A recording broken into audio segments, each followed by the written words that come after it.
everyone, and welcome to Group 2 Sugoroku Analysis presentation.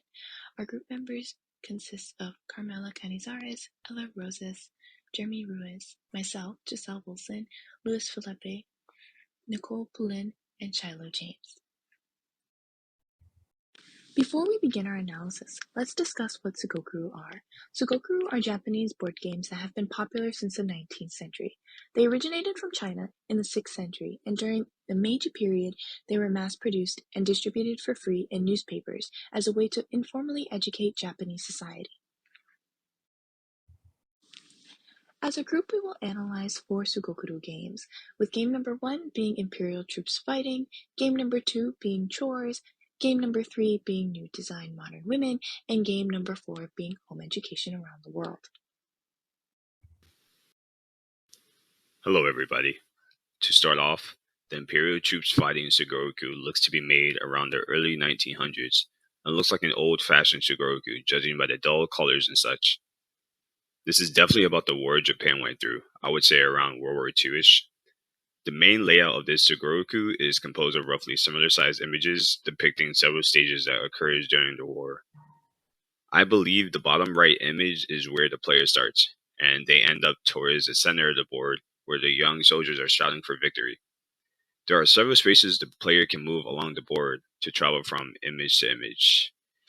I'm inferring the player has some sort of dice they roll, and to let them know how many spaces the player can move forward, and depending on that, where they land in the Sugoroku.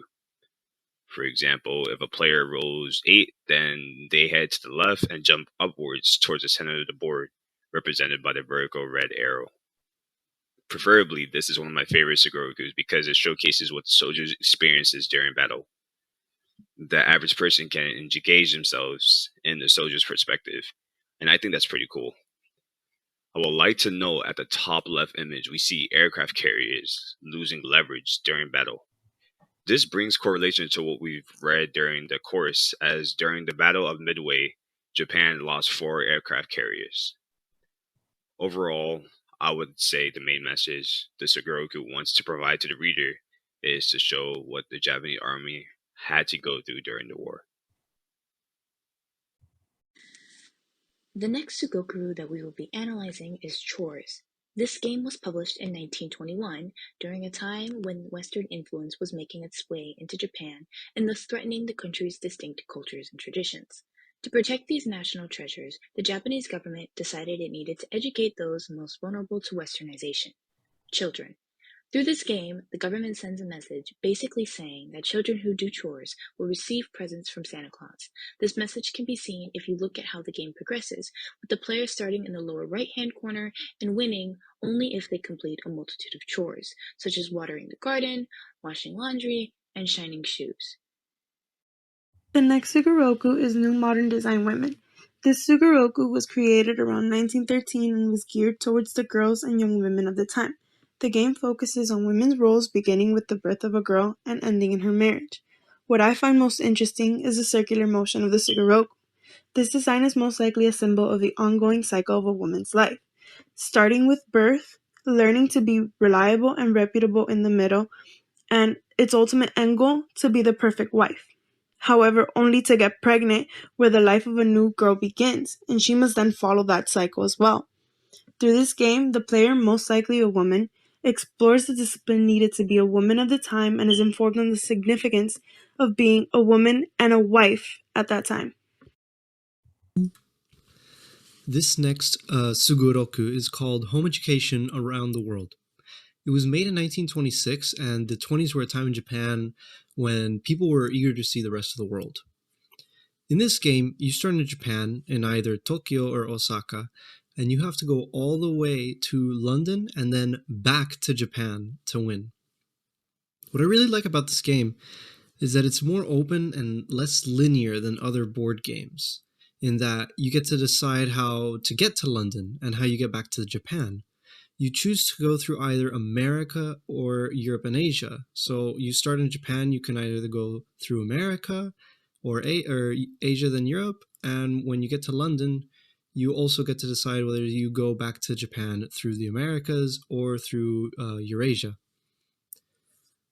you roll the dice to see which city you go to. There are multiple paths connecting multiple cities together, and each of the paths are numbered.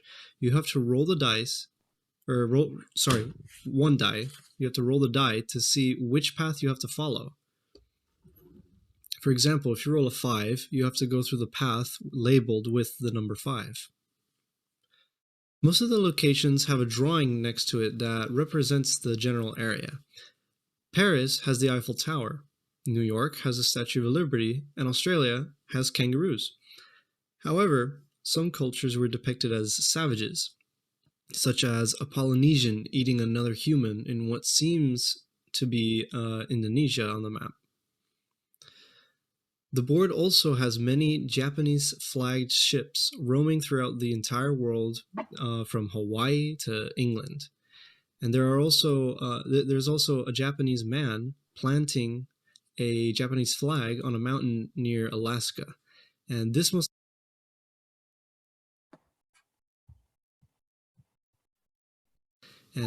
likely represents the players traveling around the world. I couldn't help but notice the Polynesian cannibal depicted on the map was in what would be Japanese-occupied territory during World War II, a little less than 20 years after this game was released. And that one of the things that Imperial Japan would tell itself to justify their invasions was that they were there to help educate these savages. And one of the Japanese ships that I mentioned seems to be a naval warship that's not too far from where this cannibal is portrayed on the map. The game definitely encourages travel and exploration with its abundance of locations and non-linear gameplay, but also emphasizes the importance of returning back home to Japan.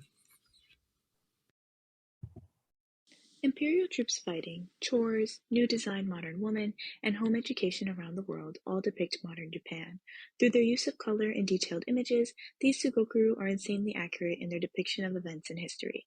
However, the underlying messages these games contain almost make them a form of propaganda.